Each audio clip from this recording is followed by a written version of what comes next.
कागा काको धन हरे, कोयल काको दे, मीठे शब्द सुनाए के जग अपनों कर ले।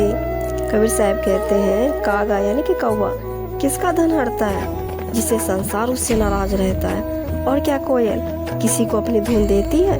वो तो केवल अपनी मधुर ध्वनि सुनाकर संसार को मोहित कर लेती है। इसी प्रकार मनुष्य को भी सदैव मीठी वाणी बोलना चाहिए।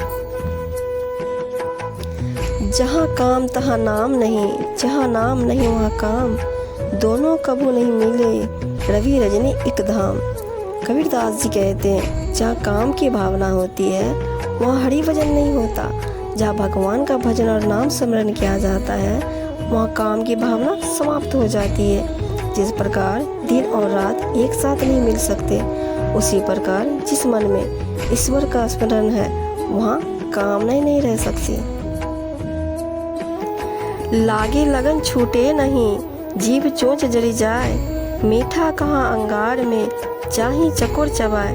कबीर जी कहते हैं जिस वस्तु की किसी को लगन लग जाती है उसे वह नहीं छोड़ता, चाहे कितनी ही हानि क्यों ना हो जाए। जैसे अंगारे में क्या मिठास होती है जिसे चकोर पक्षी चबाता है। अर्थ यह है कि चकोर की जीभ और चोंच भी जल जाए तो वह भी अंगारे को चबाना नहीं छोड़ता। वैसे ही भक्त को जब ईश्वर की लगन लग जाती है तो चाहे कुछ भी हो वो ईश्वर की भक्ति नहीं छोड़ता।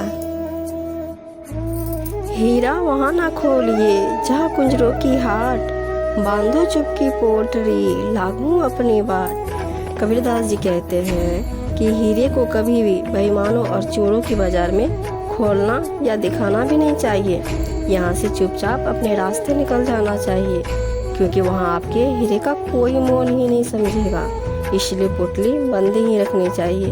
अर्थात आध्यात्मिक ज्ञान को केवल आध्यात्मिक लोग ही समझ सकते हैं। इसलिए सांसारिक लोगों में आध्यात्मिक ज्ञान का हीरा ना ही दिखाना चाहिए, क्योंकि वहाँ पर उसका कोई सही मूल्य नहीं जान सकता है।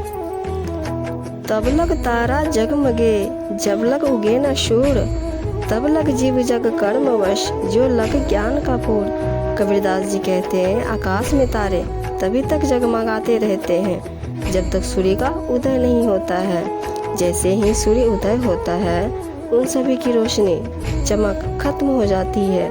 उसी प्रकार जब तक जीव को ज्ञान की प्राप्ति नहीं हो जाती तब तक वह सांसारिक मोह माया भोग विलास में लिप्त रहता है और दुखों को झेलता हुआ जीवन के मरण के चक्रव्यूह में फंसा रहता है। परंतु जब उसे वास्तविक ज्ञान की प्राप्ति हो जाती है तब वह इन सबसे ऊपर उठ जाता है।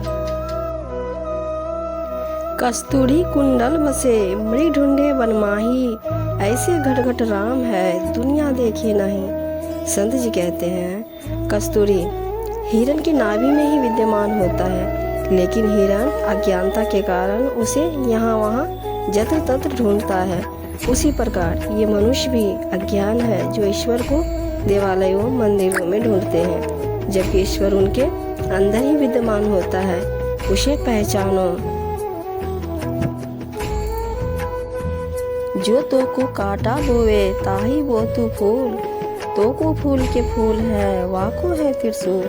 कबीर जी कहते हैं जो तेरे रास्ते में कांटे बोए उसके लिए तुम्हें फूल बोना चाहिए, तुझको फूल ही फूल मिलेंगे। और जिसने तेरे रास्ते में कांटे बोए हैं उसको त्रिशूल की भांति चुभने वाले कांटे मिलेंगे। अर्थात मनुष्य को सबके लिए भला ही करना चाहिए। जो तुम्हारे लिए बुरा करेंगे वह स्वयं अपने दुष्कर्म का फल पाएंगे। चंदन जैसा साधु है सर पर ही सब संसार, वाके अंग लपटा रहे मन से नहीं विकार। संत जी कहते हैं यह संसार सर्प की भांति विषधर है और साधु चंदन के पेड़ जैसा है। जैसे चंदन के पेड़ पर सर्प लिपटे रहते हैं, लेकिन चंदन के पेड़ पर उस विष का कोई भी प्रभाव नहीं पड़ता है। उसी प्रकार साधुओं पर समाज के विष से कोई विकार उत्पन्न नहीं होता है।